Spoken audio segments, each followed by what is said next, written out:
हाय viewers, मैं हूं हकीम Coca Pandit Ram. जंसी इलाज में खुश आमदीद। उम्मीद है आप तमाम देखने और सुनने वाले खैरियत से होंगे।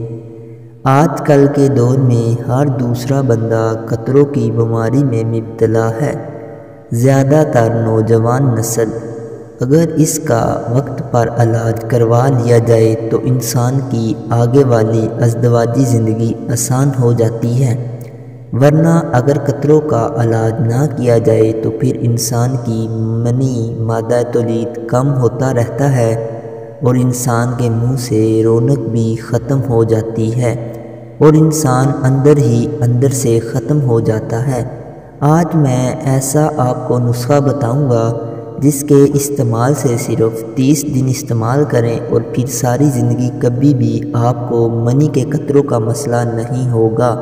नुस्खे के अज्जा बताने से पहले आपसे गुजारिश है कि मेरे चैनल हकीम कोका पंडित राम को सब्सक्राइब करें और वीडियो को मुकम्मल देखिए। अब आप कापी पेंसिल उठा लें और अज्जा नोट कर लें।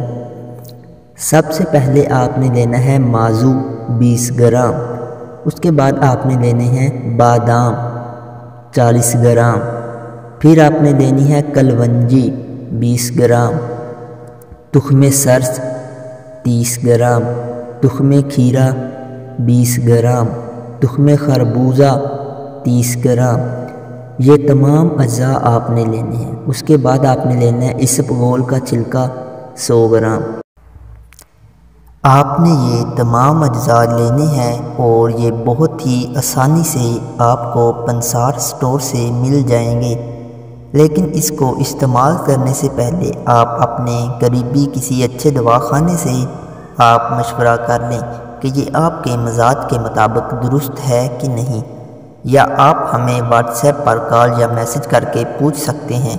तो ये तमाम अज्जा आप बारीक पीस लें और इसबगोल का छिलका इसमें मिक्स कर लें।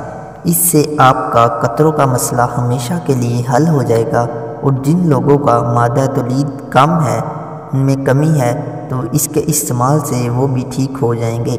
इसको इस्तेमाल आपने सुबह और रात को सोते वक्त करना है। हल्का सा नीम गर्म दूध के साथ आपने इसको इस्तेमाल करना है। तो सुबह आपने खाली पेट इसको इस्तेमाल करना है और रात को आपने खाना खाने के 1 घंटे बाद इसको इस्तेमाल करना है। तो आप ये 30 दिन इस्तेमाल करें तो अल्लाह के फजल व करम से कि आपका कतरों का मसला और मादा तौलीद का मसला हल हो जाएगा। कैसी लगी आपको आज की वीडियो हमें ज़रूर बताइएगा। इसी तरह की मज़ीद आसान नुस्खे जात के लिए आप हमारे चैनल हकीम कोका पंडित राम को सब्सक्राइब करें और अगर वीडियो अच्छी लगी हैं तो अपने दोस्तों अहबाब के साथ शेयर करें ताकि किसी न किसी का भला हो सके। अब तक के लिए इजाज़त, फिर एक नई वीडियो में मिलेंगे।